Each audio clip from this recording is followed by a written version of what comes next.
আসসালামু আলাইকুম রহমতুল্লাহ। আজকের ভিডিওতে দৌড়জাহানের বাদশাহ মোহাম্মদুর রাসূলুল্লাহ সাল্লাল্লাহু আলাইহি ওয়াসাল্লাম এর শৈশবে ছাগল চরানোর খুবই সুন্দর একটি কাহিনী বলবো ইনশাল্লাহ। তাই ভিডিওটি না টেনে সম্পূর্ণ দেখার অনুরোধ করতেছি। কাহিনীটি শুনলে আপনার মন ভরে যাবে। আমাদের প্রিয় নবী মোহাম্মদুর রাসূলুল্লাহ সাল্লাল্লাহু আলাইহি ওয়াসাল্লাম এর জন্মের পর দুধ মা হালিমার কাছে লালন পালন হয়েছে। কিন্তু মা হালিমা ছিলেন অত্যন্ত দরিদ্র আর অভাবগ্রস্ত। তার মাত্র কয়েকটি ছাগল ছিল সংসারে, ছিল অভাব। এই মর্মে মা হালিমা বলেন, যেদিন থেকে মোহাম্মদুর রাসূলুল্লাহ সাল্লাল্লাহু আলাইহি ওয়াসাল্লাম আমার ঘরে এসেছিল, সেদিন থেকেই আমার ঘরে বরকত দিয়ে পরিপূর্ণ হয়ে গিয়েছিল। তাই আমরা অনেক সময় মোহাম্মদকে বরকতময় বলে ডাকতাম। মা হালিমা জানান, একবার তাদের ওখানে এক ভয়ঙ্কর ধরনের খরা দেখা দিয়েছিল। চারিদিক শুষ্ক হয়ে গিয়েছিল, এমনকি জীবজন্তুরাও খাবার অভাবে মারা যাচ্ছিল। কিন্তু আমার বাচ্চারা যেদিকেই ছাগল নিয়ে যেত, সেখান থেকেই ছাগলগুলো খাওয়া দাওয়া করে পরিপূর্ণ হয়ে আসতো।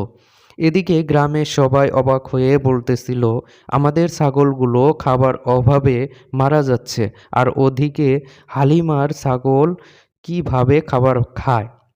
এরপর তারাও মা হালিমাদের ছাগলের পিছু গিয়ে খাওয়াতে থাকে। অতঃপর পেট ভরে তারাও তাদের ছাগলগুলোকে খাওয়াতে পারে। শুধু তাই নয়, হালিমা এটাও জানান, যদি কখনো গ্রামের কারো ছাগল অসুস্থ হয়ে যেত, তাহলে তারা ছাগলগুলোকে হালিমাদের বাড়িতে নিয়ে আসতো এবং মোহাম্মদ নরম হাত দিয়ে স্পর্শ করে দিত, আর সাথে সাথেই ছাগলটি সুস্থ হয়ে যেত। শুধু ছাগল নয়, যদি গ্রামের কেউ অসুস্থ হয়ে যেত, তারও দ্বারা হাত স্পর্শ করিয়ে নিত। এতে করে দেখা যেত সাথে সাথেই সে আরোগ্য লাভ করতেছে। এমনইভাবে আমাদের শিশু নবী হালিমার ঘরেই বেড়ে উঠতেছিলেন। এদিকে তার বয়সও 3 বছর চলছে। তার নিজের মেয়ে একদিন বললেন, মা, আমার ভাইকে ছাড়া আমার ছাগল চড়াতে মন বসে না। আমার সাথে ভাইকে পাঠিয়ে দাও না, আমার সাথে থাকবে। হালিমা রাদিয়াল্লাহু আনহু বলেন, সে এখনও অনেক ছোট এবং খুবই লাজুক হয়ে আছে। এমন অবস্থায় পাঠালে বাহিরের রোদে সে পুড়ে যাবে। এছাড়াও বাহিরের জঙ্গলে কিছু বিঁধলে, আর তাছাড়াও সেখানে অনেক পোকামাকড় জীবজন্তু থাকতে পারে। এভাবে সে মানা করে দেয়। এদিকে হালিমার মেয়ে বলতে লাগলেন, মা, তুমি জানো না, ভাই যখন আমার সাথে থাকে রোদের উপর মেঘের ছায়া ভাসতে থাকে, আর তুমি জঙ্গলের জীবজন্তুর কথা বলছো, তারা তো এসে মোহাম্মদকে সেজদা করে যায়।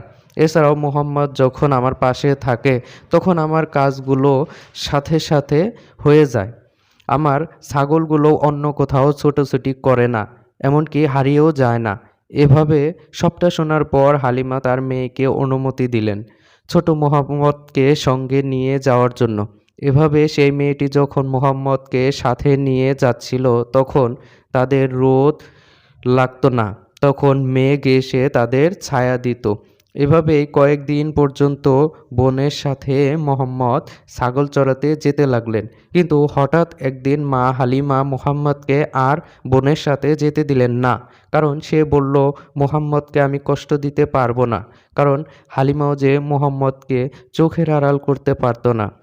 তার এক মুহূর্ত না দেখলে ভালো লাগতো না। আসলে আমাদের নবী এতটাই সুদর্শন ছিলেন যে তার কাছ থেকে যে কারো চোখ ফেরানো মুশকিল ছিল। এভাবে মা হালিমা মুহাম্মদুর রাসূলুল্লাহ সাল্লাল্লাহু আলাইহি ওয়াসাল্লামকে ছাগল চরানো থেকে বিরত রাখলেন। কয়েকদিন কেটে গেল এভাবে, তার বোনের সাথে সে ছাগল চরাতে গেল না। কিন্তু হঠাৎ একদিন খেয়াল করলেন, ছাগল চরিয়ে এসে তার মেয়ে কান্না করতেছে। তার কান্না দেখে তার মা জিজ্ঞেস করলো, কি হয়েছে, তুমি কান্না করছো কেন? তখন সে মেয়েটি বলল, মা, আমাদের একটি ছাগল শেয়ালে নিয়ে গেছে। এ কথা শুনে মা হালিমাও কেঁদে ফেললেন। এবার পাশে দাঁড়িয়ে থাকা ছোট্ট মোহাম্মদ তার মায়ের চোখে পানি দেখে সেও কেঁদে ফেললেন। কেননা আমাদের নবী ছিলেন অত্যন্ত কোমল হৃদয়ের মানুষ। কারো দুঃখ কষ্ট তিনি সহ্য করতে পারতেন না। তার মধ্যে ছিল দুধ মা হালিমা, তাই তার কষ্টটা বেশি লাগতেছিল। অতঃপর ছোট্ট মোহাম্মদ বলতে লাগলেন, আম্মি তুমি কেঁদো না, আপনি কান্না করতেছেন কেন? মা হালিমা বলতে লাগলেন, আমার মোহাম্মদ, আমাদের একটি ছাগলকে শেয়াল ধরে নিয়ে গেছে, না জানি ছাগলটা খেয়ে ফেলবে। এভাবে কাঁদতে কাঁদতে বলতে লাগলেন। এমন কান্না দেখে ছোট্ট মোহাম্মদ বললেন, আম্মি যান, আপনি কান্না বন্ধ করেন, আমি এখনই ছাগলটি গিয়ে নিয়ে আসছি। হালিমা শুনে বললেন, না বাবা, তুমি একদমই যাবে না, সেখানকার জীবজন্তু অনেক ভয়ঙ্কর হতে পারে, ওরা তোমার ক্ষতি করতে পারে। এভাবে মানা করতে লাগলেন, কিন্তু মোহাম্মদ সাল্লাল্লাহু আলাইহি ওয়াসাল্লাম মায়ের কথা সামান্য এড়িয়ে বললেন, মা আমি এক্ষুনি ছাগলটি নিয়ে আসছি। এদিকে মোহাম্মদ ছাগলের খোঁজে জঙ্গলের দিকে যেতে লাগলেন এবং সেখানে পৌঁছে বললেন, হে সমস্ত জঙ্গলের জীবজন্তু, তোমরা সকলেই আমার কাছে চলে আসো আর বলো আমার মায়ের ছাগলকে কে নিয়েছো। নবীর কথা শুনে সমস্ত জীবজন্তু কাছে চলে আসলো। তখন সেই ছোট্ট মোহাম্মদকে সকল জীবজন্তু সালাম করতে লাগলো এবং তিনি প্রাণীদের উদ্দেশ্য করে বললেন, তোমরা আমার মায়ের ছাগল ফেরত দাও। এ কথা শুনে সাথে সাথেই জঙ্গলের প্রাণীরা ছাগলকে সামনে হাজির করে আনে আর তার পায়ের নিচে মাথা নত করে সালাম করতে লাগলো। আর যে শিয়ালটি ধরেছিল সে অত্যন্ত আদবের সাথে রসুলের পায়ের নিচে বসে গেল এবং বলল, ইয়া রাসূলাল্লাহ, আপনার উপর আমাদের জীবন কোরবান হোক। এতটুকু শোনার পর মোহাম্মদ বললেন, হে প্রাণীরা, তোমরা কি জানো না যে এটা আমার মায়ের ছাগল? তাহলে কেন কষ্ট দিলে আমার মাকে? তোমরা কেন ছাগলটি ধরেছ? তখন সে জন্তুগুলো বলতে লাগলো, ইয়া রাসূলুল্লাহ, আপনি তো ছাগল চরানোর জন্য কয়েকদিন এখানে এসেছিলেন, আর তখন আমরা আপনাকে লুকিয়ে লুকিয়ে দেখতাম, কিন্তু হঠাৎ আপনি আসা বন্ধ করে দিলেন। আমরা আপনাকে দেখতে না পারায় কোনো উপায় না পেয়ে আমরা সকলেই হালিমার একটি ছাগলকে ধরে রাখার সিদ্ধান্ত নেই, কারণ এর দ্বারা আমরা অবশ্যই আপনার দর্শন পাব। এছাড়াও জঙ্গলের জন্তুগুলো বলতে লাগলেন, ইয়া রাসূলুল্লাহ, আপনার উপর আমাদের জান কোরবান হোক, এই ছাগলটি ধরা ছিল একটি বাহানা মাত্র, শুধু আপনার চেহারা মোবারক দর্শন করার জন্য। আপনি আমাদের ক্ষমা করুন। একটা জিনিস খেয়াল করলে দেখতে পারবেন, একটা জঙ্গলে কিন্তু হরিণ, বাঘ, ভালুক আর হিংস্র প্রাণীগুলোও থাকে।